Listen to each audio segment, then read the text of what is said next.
দেখবেন সমাজে এক ধরনের লোক আছে যারা বলেন আমার কেউ নেই, আমার পাশে কেউ নেই, আমাকে কেউ ভালোবাসে না, আমার দুঃসময় সবাই ছেড়ে চলে যায়, এরকম ধরনের কথাবার্তা। আর আমার তো কেউ নেই, একলা এসেছি, একলাই বাঁচতে হবে, আমি একা, আর এটাই জীবন, এরকমভাবে আজকাল প্রায় অনেকে বলেন। এবং ফেসবুকে প্রায় দেখবেন এরকম পোস্ট হচ্ছে বা রিলস তৈরি হয়, অনেকে অনেক রকমভাবে নিজের হতাশার কথা প্রকাশ করে।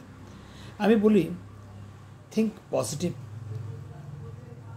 থিঙ্ক যে আপনি কেন এই অবস্থাটায় পৌঁছেছেন, কেন লোকে আপনাকে ভালোবাসে না ভাবছেন, কেন আপনাকে ছেড়ে চলে যাচ্ছে এটা বলছেন। একটু গভীরে গিয়ে দেখুন, ওই মানুষটি কিন্তু আরেকজন ছেড়ে যাচ্ছে না, আরেকজন কিন্তু তার কাছেই আসার জন্য পাগল হয়ে যাচ্ছে। অথবা তাকে সবাই ভালোবাসে, কিন্তু আপনার সঙ্গে তার কোথাও একটা গোলমাল হচ্ছে, আপনি কোনো একটা জায়গায় মেলাতে পারছেন না বলে হয়তো আপনিও সরে এসছেন, বা আপনার কাছ থেকে সেরকম কোনো সাইন গেছে বলে সেও ছড়ে চলে গেছে। অর্থাৎ আমরা যখন বলি না যে আমার কেউ নেই, আসলে বুঝতে হবে আমাদের মধ্যে বোধহয় কোনো প্রবলেম আছে, সেই জন্য আমার কেউ নেই, আর অন্য সকলের আছে। আমি আমার চোখে দেখছি জগৎটাকে, তাই ভাবছি আমার কেউ নেই, সকলের কেউ নেই।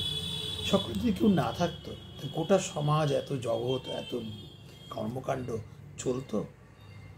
আমি ডাকলে কেউ আসছে না, তাই জগতে কত লোক আছে যারা না ডাকলেও তার কাছে লোকে যাচ্ছে, যারা ডাকলে শত শত মানুষ তার পাশে যাচ্ছে, শত শত না, প্রচুর বন্ধু নিয়ে অনেকেই ঘুরে বেড়াচ্ছে, অথচ আমার বন্ধু নেই।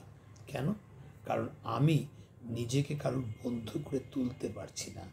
তাহলে কী করে বন্ধু করে তুলতে হয়, আসুন সেটা নিয়ে ভাবি।